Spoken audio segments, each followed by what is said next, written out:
Hi loves, welcome back to my channel. If you're new here, my name is Yao. I make videos about books. If you're not new, you know the drill. Is that necessary? Boys, oh my god. This is so unnecessary. There's this group of boys outside who are revving their freaking, like, not even motorcycles, they're literally scooters. They're driving scooters, okay? And they're revving their engines like they're hot shit when they're really not.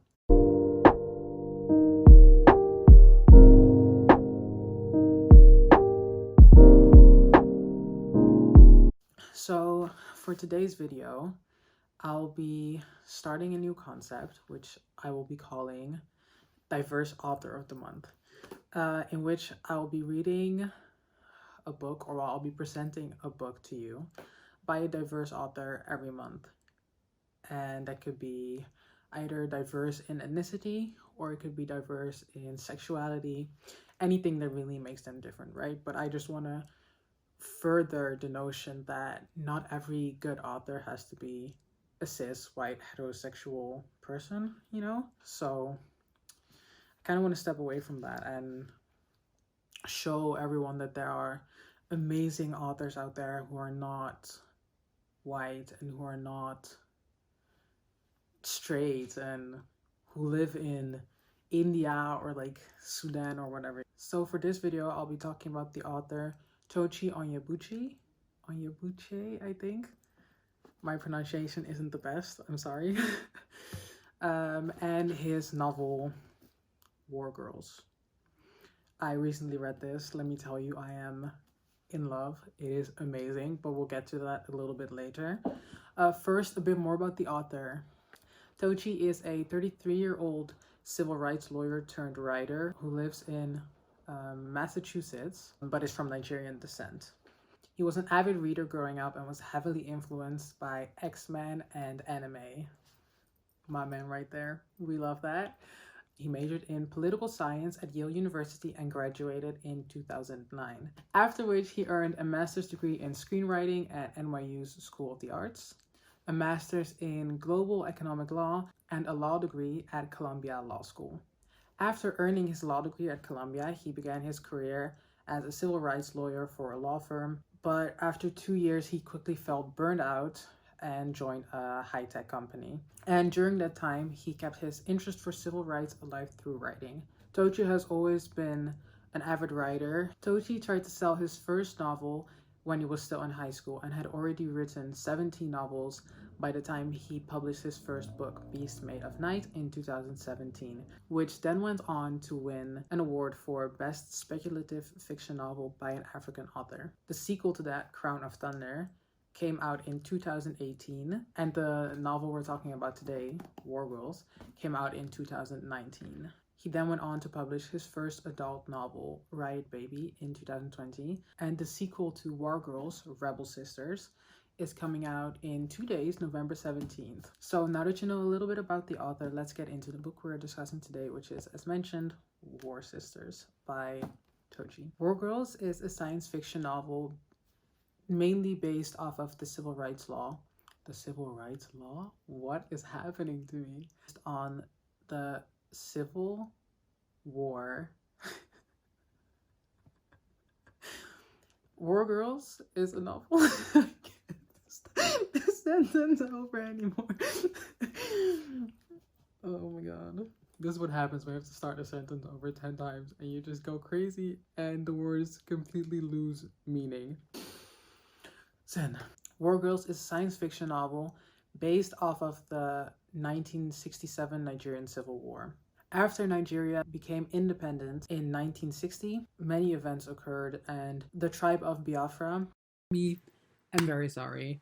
I said, every time I tried to say secede, I was saying subsede, and I don't even think that's a real word. Just ignore the fact that I said subsede every time I tried to mean secede or seceded. So, sorry for that. Wanted to subsede, and they announced their independence in 1967, after which 3 years of war, famine, and other heinous things occurred. A lot of outside countries got involved, mainly the UK and the US, but they mainly sided with Nigeria. So with the general lack of utilities and support that the Biafrans had, they joined back into Nigeria in 1970. But after joining back into Nigeria, there were never any reparations or even steps made to really tackle the problem that started the entire war. And to this day, it is very much still a current problem. And in Nigeria, no one really talks about Biafra. So Tochi felt like now was really the time to publish this novel and tell this story and bring it to a wider group of people. So this novel is a science fiction retelling kind of the war. It is set in the year 2172 or 2172, however you want to say it. We follow this war, but in a completely different way, in the future, with a lot more resources and a lot more technology going on. We mainly follow two girls, Onye and Ifi, and their lives going on during this war, and the sacrifices they have to make and the things they have to see and the horrible, heinous acts they have to commit for this war and for their country. Onye is basically one of the most skilled soldiers that there is, which in this time means controlling flying robots and basically killing people with lasers and a lot of more technological versions of the weapons we already have today. But Ifi is a younger girl who Onye has mainly tried to protect from all the war going on and tried to keep a little bit sheltered from that part of life, even though it's practically the only thing surrounding them. So as this 3-year-long civil war wages, survival practically becomes the only way of life they have ever known and the only way of life they can afford to know, but they still dream and they still hope for more. So we follow their path and we follow everything they have to do to try and get to a better life. Whew, let me tell you, this was a very, very emotional book for me to read. I think it is a wonderful book, and I think it's a very important book because I feel like not a lot of people even know what really went on in the Nigerian Civil War. And this is a way to bring that to people in a more, it sounds horrible to say this about war, basically, but in a more entertaining way, in a way that would interest people more, basically. It is so much. Oh my god, I cried and I cried and I cried reading this novel, and I was so gripped by what was going on in this book and the things you see while reading this.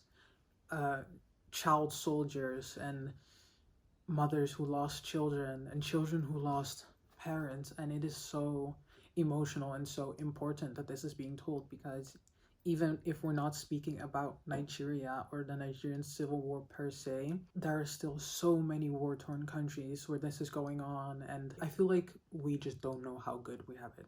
That's what I'm trying to say. And to take a moment to read this book and to really take a moment and think about other people's lives and how this is an actual thing going on. It is crazy and it's very sad and very emotional. But I think it is so important that we see more of this.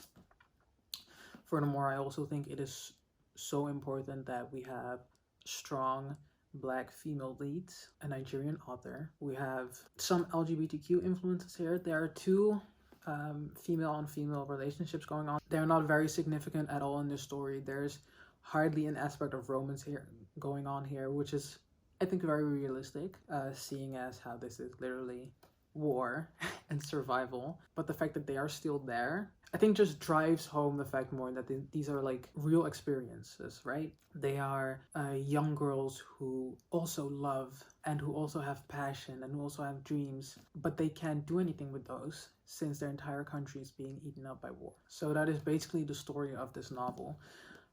Like I said, the sequel is coming out in 2 days, November 17th. I will definitely be picking that up, and it is going on my TBR for the end of this year because the way this ended, oh my goodness, the cliffhanger. I'm not amused. To everyone that read this in 2019 and has been waiting ever since, I feel so sorry. The fact that I only have to wait like 2 or 3 days. Privilege. I'm very happy.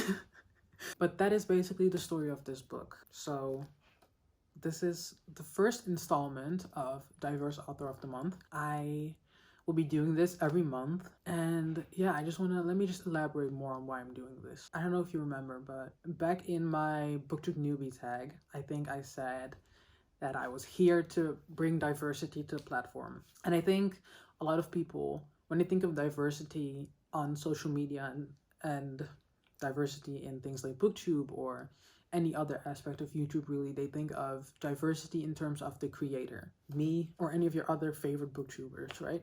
They think, oh, we need more female booktubers, or we need more male booktubers, we need more people of color, we need more anything like that. But I think what gets neglected is the diversity of the people that make it so that we can create this content. So the authors, or if you're a fashion YouTuber, you know, a black designer or a female designer, or maybe a non-binary designer, things like that. And for that reason, I think it's so important to focus on the fact that they are, for me then, authors. They are amazing, diverse authors that don't get to see the spotlight nearly enough. So when I thought of this, I was like, I have to make this like a monthly thing. I just have to seek out an author that is diverse and bring it to more people. I have 100-something subscribers right now, so not a lot of people will actually be seeing it from me. But I hope this, even if there's like 5 people that see this, I hope this can spark those 5 people to pick up a book by a diverse author and to think more consciously of the authors who they are buying books from, and to look at their bookshelf and be like, hey, I have 2 books by diverse authors in all of the 100 books I have. Maybe I should change that. Like, you should obviously keep reading the books you love.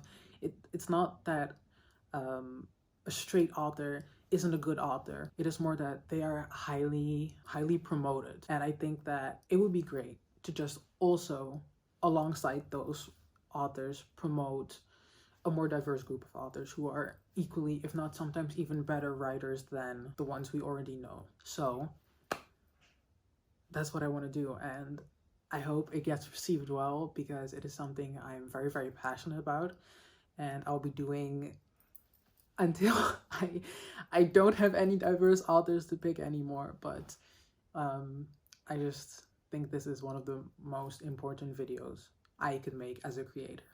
So that's it for this video. I highly implore you to pick up this book. It is amazing. I loved it with every like fraction, every particle of my being and my soul.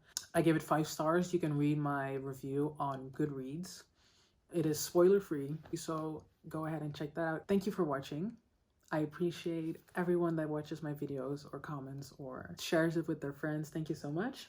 I hope you have an amazing day, and I'll see you in the next video. Bye, loves.